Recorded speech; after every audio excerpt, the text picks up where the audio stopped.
comentar algo de esto. Os quiero preguntar, dentro de todo esto que dice el FMI, hablando de un cambio de paradigma, de cómo se está constituyendo en dos bloques, hablábamos también de estas declaraciones de Yellen esta misma tarde, argumentando que en realidad se va contra China, pero no es contra China, sino que hay que tener cuidado con los aliados de Rusia. Es decir, estamos teniendo ya este tipo de diferenciación, tus productos entran aquí, los tuyos no. ¿Hasta qué punto esto, más allá de la economía global, va a suponer un freno real o que podamos ver en términos de recesión desde el prisma del ciudadano? Aquí yo creo que el tema es si por primera vez en mucho tiempo a lo mejor no se está poniendo encima de la balanza más el peso político, y en este caso de política con mayúsculas, democracia, respecto al peso del crecimiento económico. Es decir, la realidad del informe del FMI es que cambia los riesgos. Dice, mira, en el último todavía hablábamos del riesgo del COVID porque en China estaban que sí, que no, ya este lo quitamos. ¿Cuál es el que ponemos encima de la mesa ahora mismo? Pues ponemos el efecto que está causando esa fragmentación de la globalización, ¿no? Habla también de la apreciación del dólar, que tiene que ver con lo que acabamos de hablar ahora mismo de la política monetaria en Europa y, por supuesto, de las crisis bancarias, ¿no? Pero la fragmentación la pone en el centro. Entonces, claro, ¿qué ocurre? Estados Unidos, en definitiva, está en guerra con Ucrania, perdón, con Rusia a través de Ucrania. Estados Unidos está en guerra con Rusia a través de Ucrania. Y resulta que Rusia tiene un pacto estratégico a largo plazo con China, que responde más a los intereses de China que de Rusia. Es decir, Rusia aquí simplemente es bueno, pues el chivo expiatorio que está utilizando China para, igual que en su momento utilizó Corea, para avisar, oye, que podemos provocar aquí un lío de mayor orden. Entonces, ¿cuál es el resultado de todo esto? Que lo que vemos es que el desenlace de la globalización durante muchos años lo que ha llevado es a un poder demasiado alto de países que no son democráticos y que han mermado en su calidad democrática. China nunca lo ha sido y Rusia, la poca que ha tenido, ha ido mermando y ahora nos estamos asustando. Y diciendo, ¿y a dónde vamos? ¿No? Porque eso que nos habíamos propuesto, que era llevar la democracia a través del comercio, del libre comercio, no ha funcionado. Lo que está funcionando es lo contrario. El autoritarismo está llegando a nuestras democracias a través del libre comercio. Y por eso digo que no sé si no se está empezando a valorar más esto, y tendría sentido que la economía, y empezando a tomar decisiones que económicamente van a ser malas, porque es mucho menos eficiente un mundo fragmentado que un mundo unido, pero empezar a ponerle freno sobre todo por el efecto contagio que vamos viendo en India, que también ha retrocedido en su democracia, lo que está ocurriendo en América Latina, lo que puede pasar en África, etcétera, etcétera. ¿Pero vosotros veis esto permeando al ciudadano? Yo fíjate, yo creo que el fin no es tan noble como el que efectivamente. Mira, si nos remontamos un poquito para atrás, desgraciadamente para los occidentales no tanto, el monstruo que es China lo hemos alimentado y creado nosotros. Hemos enviado todas nuestras fábricas, es más, hasta hemos invertido en ellas. Cuando resulta de que ellos no te permitían ni ser el propietario de tus propias fábricas, porque te exigían que hubiese un socio chino con el 51%, dinero que tú ponías. Eso es lo más gracioso.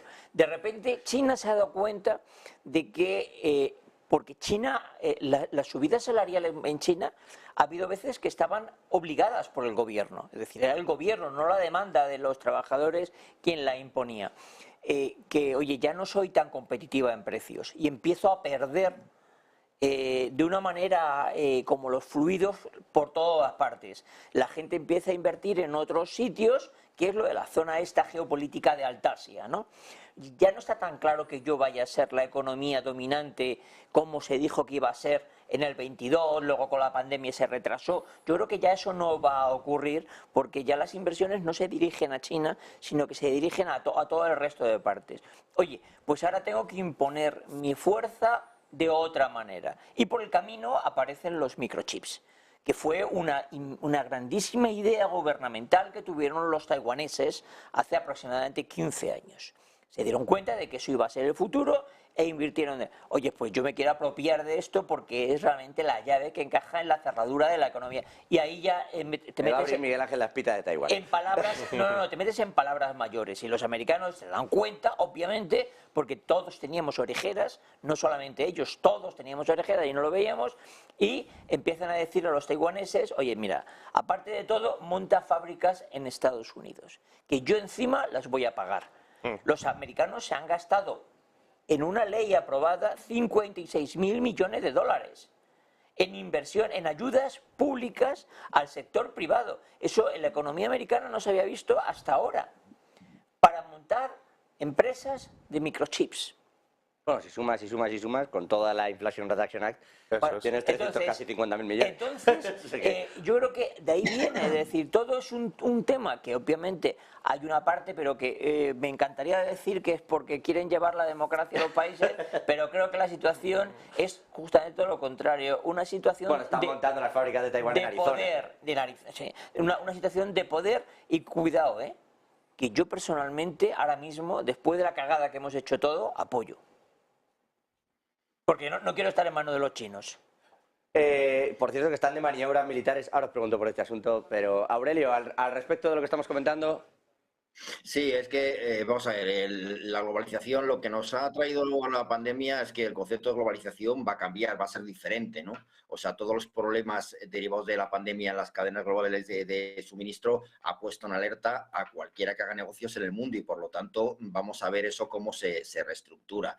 Hablando de China, bueno, pues está claro que China va camino de su expansión económica más lenta en los últimos 40 años prácticamente, ¿no? Y ahí vemos que la política de COVID-0 lo que les ha traído es una debilidad de la demanda interna que seguramente se vaya corrigiendo ahora con la apertura, pero bueno, tampoco ha contado con el impulso de la demanda externa que tenía anteriormente y el apoyo de la política fiscal y monetaria ha sido más moderado que el que fue durante la pandemia. Y por lo tanto se le acumulan distintas crisis en varios frentes, ¿no? O sea, aparte del cerramiento por la política de COVID-0, ha tenido el derrumbe del mercado inmobiliario, que representa un 25% del PIB de China, la crisis energética o el nivel récord que está alcanzando el desempleo juvenil. Y además tienen, como todos sabemos, la guerra arancelaria con Estados Unidos y cada vez le supone mayores restricciones a la tecnología occidental. Y además, de fondo, tiene el envejecimiento de la población y el hundimiento de la tasa de natalidad. Con lo cual vemos que, desde luego, la situación de China no es la mejor ni muchísimo menos. Aún así, aporta un 5,1 de crecimiento de su PIB al mundo. O sea, sigue siendo importante, pero claro, es que veíamos a China haber estado creciendo al 7,5 y ahora tiene dos puntos menos de crecimiento.